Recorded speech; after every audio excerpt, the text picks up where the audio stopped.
Welcome to Plot 27. In the year 2031, the first colony on Mars is founded. By 2042, an alliance is formed, and quantum propulsion technology allows humanity to travel beyond the solar system. Unfortunately, the Mars colony fails in 2281, and the alliance comes to control 3 colonies: Earth, Zafti, and Elora. In 2519, Zafti attempts to secede from the alliance. The Blood General James Ford drops a quantum bomb, also known as the Q-bomb, on the rebellious colony, killing 70 million people. In the year 2524, Vander Mining Corp is stationed on planet 4217 LYA. Captain Judah Sale is with his lover, Felix. Sensing that something is wrong, Felix exits the ship to investigate. Sale then reports to Alliance Command that a first contact incident with aliens has occurred. On Earth, General Aaron Ryle receives the report. After hearing it, Ryle orders his team to contact Dr. Leah Goss, and he also requests that James Ford be brought in. At a local bar, Dash is meeting with Ford for work. Dash is a former subordinate of Ford from their days as Alliance soldiers. A civilian approaches and insults Ford for being discharged, which sparks a fight. As tensions rise, Commander Marcus Bleck appears. Bleck asks Ford to meet with Ryle, but Ford refuses. When Bleck brings up the Q-bomb incident, Ford responds that he was only following Alliance orders. After learning that Ryle is willing to reinstate his rank, Ford finally agrees, and they head to McMillian Air Base. Ford reunites with Dr. Goss, who turns out to be his former lover. After the Q-bomb incident, Goss chose to retire, while Ford was dishonorably discharged from the military. Upon hearing about the first contact, Ford suggests preparing the Q-bomb immediately. Fiona Ardeen is a technician at McMillian Base. As she is about to leave for vacation, Sergeant Locke informs her that her leave has been canceled due to a classified situation. While repairing the quantum port, Ardeen is shocked to learn that they are building a Q-bomb. Locke scolds a soldier who is smoking, Braxton, Ryle's nephew. Meanwhile, Sale and several surviving Vander crew members arrive at the base. After undergoing contamination protocols, they begin acting strangely and attack security personnel by vomiting acid. Ryle, who has just arrived, is informed that the aliens have disguised themselves as Vander survivors.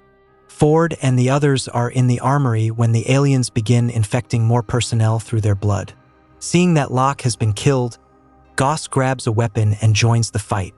They are trapped because the doors won't close, but Ford arrives just in time and saves them. Ryle explains that 4 hours earlier, the Vander crew made first contact in the Heracles system. Years ago, Goss, then a first lieutenant, wrote a thesis on biological behavior, stating that in the event of first contact, humanity must strike first to ensure survival. Believing the aliens have already initiated an attack, Ryle declares that Operation Cosmic Sin can proceed. Goss urges him to reconsider, insisting that not all aliens are hostile, but Ryle refuses to back down. Braxton asks to join the operation, but Ryle initially dismisses him to keep him safe. Braxton argues that it's unfair for Ryle to send others to war while protecting his own family. Reluctantly, Ryle agrees. Ford suits up once again. Ryle admits that they still don't know where the aliens originated. The team plans to head to Elora, where an Alliance battalion shot down an alien ship. Ardeen reports detecting massive tachyon interference during the attack, likely caused by the aliens. Tachyons are hypothetical particles that travel faster than light. With technology like that, the aliens could easily locate them. Bleck orders the Q-bomb to be prepared. Ardeen panics upon learning she is part of the mission. Bleck explains they need a technician to handle the Q-bomb. The team will travel to Elora using a quantum jump gate. Dash is nervous since he's never done it before, but Ardeen reassures him that they'll be safe as long as there's no tachyon interference. Ryle tells Bleck that Ford once taught him everything he knows, which is why he needs Ford's help. He also asks Bleck to look after Braxton if anything happens to him. The quantum port is activated, and the 7 of them jump to Elora, only to find themselves in the middle of a space battle. Ryle orders the team to find a path to the planet despite the danger. Ardeen, Braxton, and Bleck successfully land on Elora but are separated from the others. They are suddenly attacked and Bleck is shot. He orders Ardeen and Braxton to flee with the bomb, but a group of soldiers arrives to rescue them. They turn out to be Elora survivors, led by Captain Nolan and his guard, Sol Cantos. Braxton explains they're searching for the crashed alien ship, but Nolan warns that the forest is full of enemy patrols. Sol Cantos agrees to protect Braxton and the others, while Nolan stays behind to guard the civilians. They head to the orbital cannon to treat Bleck. Upon arrival, Braxton inspects the alien ship. Sol Cantos reveals that he admires James Ford and doesn't understand why the Alliance replaced him. According to Sol, sometimes you need a monster to kill a monster. Braxton attempts to send their coordinates to Ardeen but fails due to tachyon interference. Sol suggests heading to the orbital cannon, which has a communication room. Ford successfully lands elsewhere and encounters several aliens, but they don't attack him. Instead, they guide him into a cave. Shortly after, Braxton arrives and pulls him out.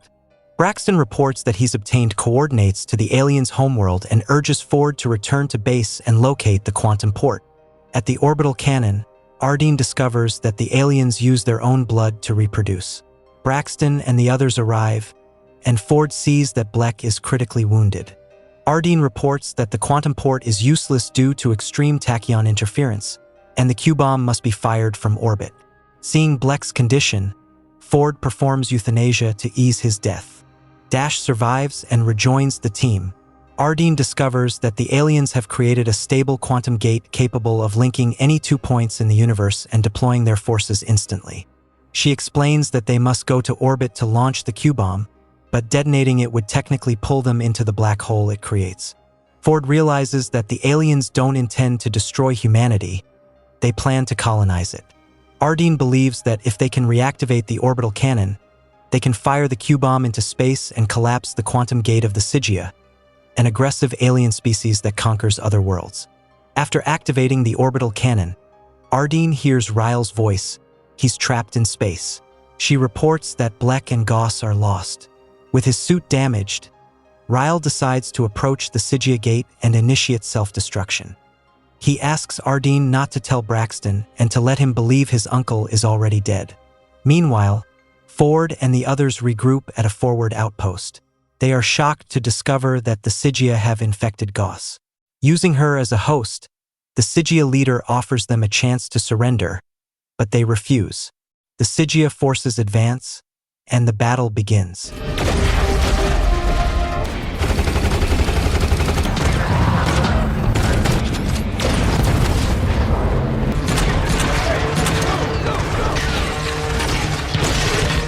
Ford secretly boards a Sigia ship and follows Goss to the gate.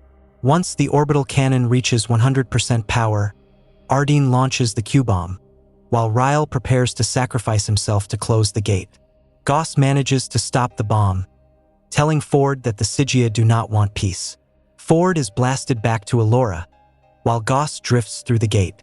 Braxton enters the control room and finally learns the truth about Ryle's sacrifice. Holding Ardeen's hand, the two of them launch a second Q-bomb. The Q-bomb reaches Ryle's coordinates and detonates, destroying the Sigia gate. After the heroic struggle, Ford and the others survive the battle. The Alliance celebrates their victory for preserving peace, and the movie ends. Thank you for watching, and don't forget to subscribe to this channel for the next movie recap.